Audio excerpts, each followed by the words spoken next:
भारत के लाखों युवाओं का सपना आईएएस आईपीएस बनने का। हर साल लाखों लोग यूपीएससी की परीक्षा देते हैं, लेकिन मात्र कुछ 100 ही सफल होते हैं। ये एक ऐसी परीक्षा है जो भारत में सबसे अधिक कठिन मानी जाती है। दिसंबर 2024 में जब यूपीएससी मेंस की परीक्षा हुई तो लाखों उम्मीदवार पूरे देश में घबराए हुए थे और अब 11 नवंबर को आखिरकार परिणाम आ गया।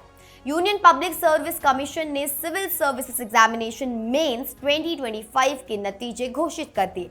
कुल 2736 उम्मीदवार क्वालिफाई हुए हैं, यानी अब उन्हें अगले चरण का सामना करना होगा, साक्षात्कार। आइए समझते हैं इसका क्या मतलब है और अगले चरण में क्या करना होगा। यूपीएससी की परीक्षा भारत में सरकारी नौकरी पाने का सबसे महत्वपूर्ण रास्ता है। सिविल सर्विसेज एग्जामिनेशन, जिसे सीएससी कहते हैं, ये 3 चरणों में होती है। पहला प्रीलिम्स, दूसरा मेंस, तीसरा इंटरव्यू या पर्सनालिटी टेस्ट।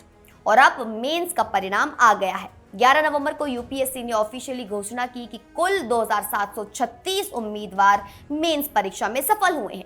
इसका मतलब है कि ये 2736 लोग अब अगले महत्वपूर्ण चरण साक्षात्कार में भाग ले सकेंगे।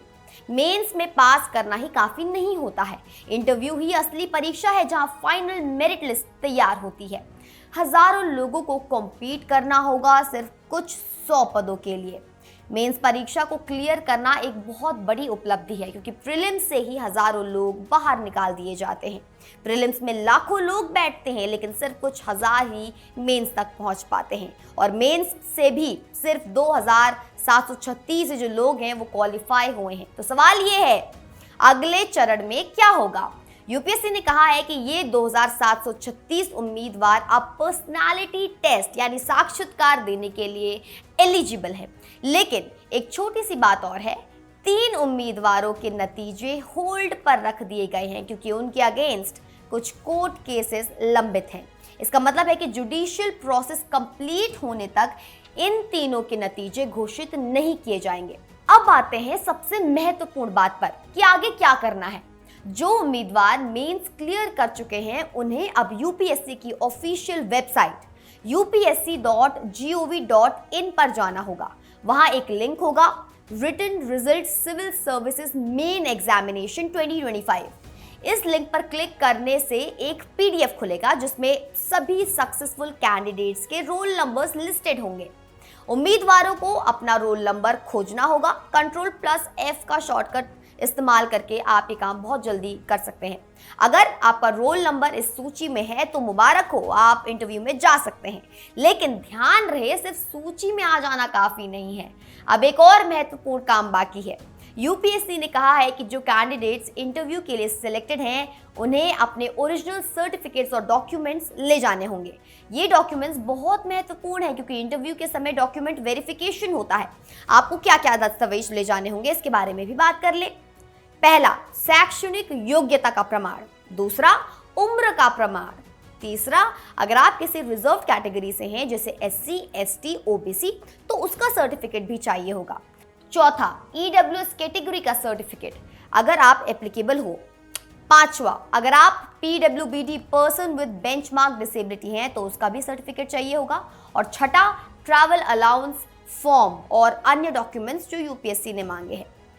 एक और बहुत महत्वपूर्ण बात, डॉक्यूमेंट वेरिफिकेशन का एक ऑनलाइन प्रोसेस भी है। यूपीएससी ने कहा है कि जो कैंडिडेट्स पहले अपने डॉक्यूमेंट्स अपलोड कर चुके हैं उन्हें फिर से लॉगिन करना होगा और अपनी सभी डिटेल्स को वेरीफाई करना होगा। ये वेरिफिकेशन बहुत ज़रूरी है, क्योंकि इसके बाद ही आपको ई समन लेटर मिलेगा जो इंटरव्यू के लिए एडमिशन का प्रमाण होगा। ई समन लेटर ये एक डिजिटल डॉक्यूमेंट है जो आपको इंटरव्यू हॉल में एंटर करने की परमिशन देता है, इसलिए इस ऑनलाइन वेरिफिकेशन को बिल्कुल सीरियस लेना है आपको। एक और डिटेल जो यूपीएससी ने क्लैरिफाई की है, ऑनलाइन एप्लीकेशन फॉर्म में जो इन्फॉर्मेशन दी गई है उसे बाद में चेंज नहीं किया जा सकता। यानी अगर आपने गलत इन्फॉर्मेशन फिल की है तो अब उसे सुधारना नहीं है। लेकिन अगर आपका एड्रेस या कॉन्टैक्ट इन्फॉर्मेशन बदल गया है तो आप यूपीएससी को इन्फॉर्म कर सकते हैं। ये फॉर्मल कम्युनिकेशन होनी चाहिए, या तो पोस्ट के थ्रू या ईमेल के थ्रू। ईमेल एड्रेस है csmupsc@nic.in।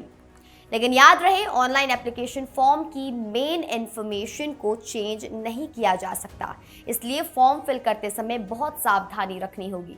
अब एक और बड़ा सवाल, इंटरव्यू में क्या होगा? यूपीएससी के इंटरव्यू को पर्सनालिटी टेस्ट कहते हैं। इसमें एक पैनल होता है जो आपसे सवाल जवाब करता है। वे आपके नॉलेज को टेस्ट करते हैं, आपके पर्सनालिटी को परखते हैं, आपके कम्युनिकेशन स्किल्स को देखते हैं, आपकी सोच को समझते हैं। इंटरव्यू आमतौर पर 20 से 30 मिनट का होता है और इसके लिए 275 मार्क्स दिए जाते हैं। इंटरव्यू के बाद मेन स्कोर और इंटरव्यू स्कोर दोनों को मिलाकर एक फाइनल मेरिट लिस्ट बनती है। इस मेरिट लिस्ट के आधार पर फाइनल सिलेक्शन होता है। इंटरव्यू की तैयारी अब कैसे करें, इसके बारे में भी बात कर ले। सबसे पहले अपनी ऑप्शनल सब्जेक्ट पर गहरी जानकारी रखें, अपने व्यक्तिगत विषयों पर भी तैयारी करें। दूसरा, करंट अफेयर्स को फॉलो करते रहें। तीसरा, अपनी कम्युनिकेशन स्किल्स को बेहतर बनाएं, अंग्रेजी बोलने की प्रैक्टिस करें, हिंदी भी सीखें। चौथा, मॉक इंटरव्यूज दें। कई organisations online mock interviews provide करती हैं। पांचवा, अपने बैकग्राउंड और पर्सनालिटी के बारे में क्लियर रहें, क्योंकि पैनल आपसे पर्सनल क्वेश्चंस भी पूछेंगे। अभी के समय में सबसे महत्वपूर्ण काम है अपनी रोल नंबर को वेरीफाई करना, अपने डॉक्यूमेंट्स को ऑर्गेनाइज करना और यूपीएससी के अपडेट्स को फॉलो करना। यूपीएससी जल्द ही इंटरव्यू शेड्यूल को अनाउंस करेगा और ई समन लेटर्स भी इशू किए जाएंगे। जब इंटरव्यू का डेट आ जाए तब आपको अपने सभी ओरिजिनल डॉक्यूमेंट्स लेकर इंटरव्यू सेंटर पर जाना होगा। डॉक्यूमेंट वेरिफिकेशन के बाद ही आपका इंटरव्यू लिया जाएगा। ये पूरी प्रक्रिया बहुत स्ट्रक्चर्ड है, हर स्टेप महत्वपूर्ण है। अगर आप सावधानी से सभी इंस्ट्रक्शंस को फॉलो करेंगे तो आपको कोई प्रॉब्लम नहीं आएगी। 2736 उम्मीदवारों को ये अपॉर्चुनिटी मिली है, लेकिन याद रहे, ये सिर्फ एक अपॉर्चुनिटी नहीं है। फाइनल सिलेक्शन तो इंटरव्यू के बाद ही होगा। तो अब की तैयारी को एक नई एनर्जी के साथ करना, क्योंकि सीएसआई में हर छोटी चीज़ महत्वपूर्ण है, हर मार्क इम्पॉर्टेंट है और आपकी पर्सनालिटी ही वो चीज़ है जो आपको दूसरों से अलग कर सकती है। इसलिए अभी से ही मेंटली और इंटेलेक्चुअली दोनों तरह की तैयारी शुरू कर दीजिए। आप देख रहे थे इंडिया न्यूज़ डिजिटल प्लेटफॉर्म। मैं आपके साथ निकिता रावत। फिर मिलती हूँ ऐसे कुछ महत्वपूर्ण अपडेट्स के साथ। धन्यवाद।